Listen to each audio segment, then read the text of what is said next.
جب بلعام نے دیکھا کہ خداوند کو یہی منظور ہے کہ اسرائیل کو برکت دے، تو وہ پہلے کی طرح شگون دیکھنے کو ادھر ادھر نہ گیا، بلکہ بیابان کی طرف اپنا منہ کر لیا۔ اور بلعام نے نگاہ کی اور دیکھا کہ بنی اسرائیل اپنے اپنے قبیلے کی ترتیب سے مقیم ہیں، اور خدا کی روح اس پر نازل ہوئی، اور اس نے اپنی مثل شروع کی اور کہنے لگا، بور کا بیٹا بلعام کہتا ہے، یعنی وہی شخص جس کی آنکھیں بند تھیں یہ کہتا ہے، بلکہ یہ اسی کا کہنا ہے جو خدا کی باتیں سنتا ہے اور سجدے میں پڑا ہوا کھلی آنکھوں سے قادر مطلق کی رویا دیکھتا ہے۔ اے یعقوب تیرے ڈیرے، اے اسرائیل تیرے خیمے کیسے خوشنما ہیں، وہ ایسے پھیلے ہوئے ہیں جیسے وادیاں اور دریا کے کنارے باغ، اور خداوند کے لگائے ہوئے عود کے درخت، اور ندیوں کے کنارے دیودار کے درخت۔ اس کے چرسوں سے پانی بہے گا اور سیراب کھیتوں میں اس کا بیج پڑے گا۔ اس کا بادشاہ اجاج سے بڑھ کر ہوگا، اور اس کی سلطنت کو عروج حاصل ہوگا۔ خدا اسے مصر سے نکال کر لیے آ رہا ہے۔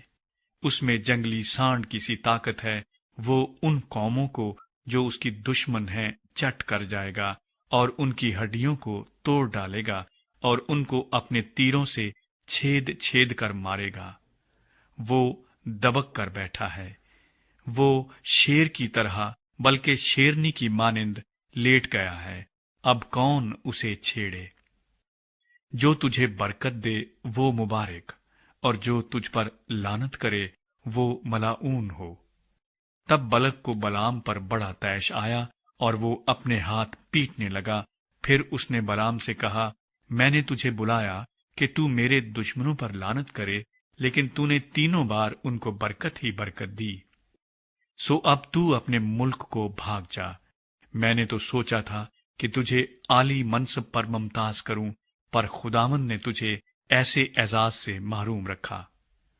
بلعام نے بلق کو جواب دیا کہ میں نے تیرے ان ایلچیوں سے بھی جن کو تو نے میرے پاس بھیجا تھا یہ نہیں کہہ دیا تھا کہ اگر بلق اپنا گھر چاندی اور سونے سے بھر کر مجھے دے تو بھی میں اپنی مرضی سے بھلا یا برا کرنے کی خاطر خداوند کے حکم سے تجاوز نہیں کر سکتا، بلکہ جو کچھ خداوند کہے میں وہی کہوں گا۔ بلعام کی آخری پیشن گوئیاں۔ اور اب میں اپنی قوم کے پاس لوٹ کر جاتا ہوں، سو تو آ، میں تجھے آگاہ کر دوں کہ یہ لوگ تیری قوم کے ساتھ آخری دنوں میں کیا کیا کریں گے۔ چنانچہ اس نے اپنی مثل شروع کی اور کہنے لگا، بور کا بیٹا بلعام کہتا ہے، یعنی وہی شخص جس کی آنکھیں بند تھیں یہ کہتا ہے، بلکہ یہ اسی کا کہنا ہے جو خدا کی باتیں سنتا ہے اور حق تعالیٰ کا عرفان رکھتا ہے، اور سجدے میں پڑا ہوا کھلی آنکھوں سے قادر مطلق کی رویا دیکھتا ہے۔ میں اسے دیکھوں گا تو صحیح، پر ابھی نہیں۔ وہ مجھے نظر بھی آئے گا، پر نزدیک سے نہیں۔ یعقوب میں سے ایک ستارہ نکلے گا، اور اسرائیل میں سے ایک عصا اٹھے گا، اور مواب کی نواحی کو مار مار کر صاف کر دے گا، اور سب ہنگامہ کرنے والوں کو ہلاک کر ڈالے گا، اور اس کے دشمن ادوم اور شعیر دونوں اس کے قبضے میں ہوں گے، اور اسرائیل دلاوری کرے گا، اور یعقوب ہی کی نسل سے وہ فرما روا اٹھے گا جو شہر کے باقی ماندہ لوگوں کو نابود کر ڈالے گا۔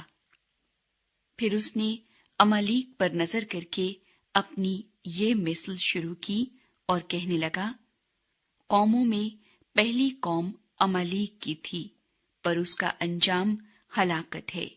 اور کینیوں کی طرف نگاہ کر کے یہ مثل شروع کی اور کہنے لگا، تیرا مسکن مضبوط ہے اور تیرا آشیانہ بھی چٹان پر بنا ہوا ہے، تو بھی کین خانہ خراب ہوگا، یہاں تک کہ اسور تجھے اسیر کر کے لے جائے گا۔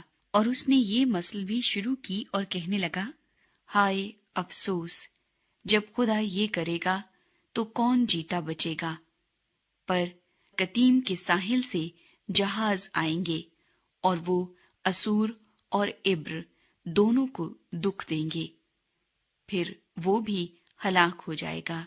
اس کے بعد بلام اٹھ کر روانہ ہوا اور اپنے ملک کو لوٹا، اور بلک نے بھی اپنی راہ لی۔ اسرائیلی فغور کے مقام پر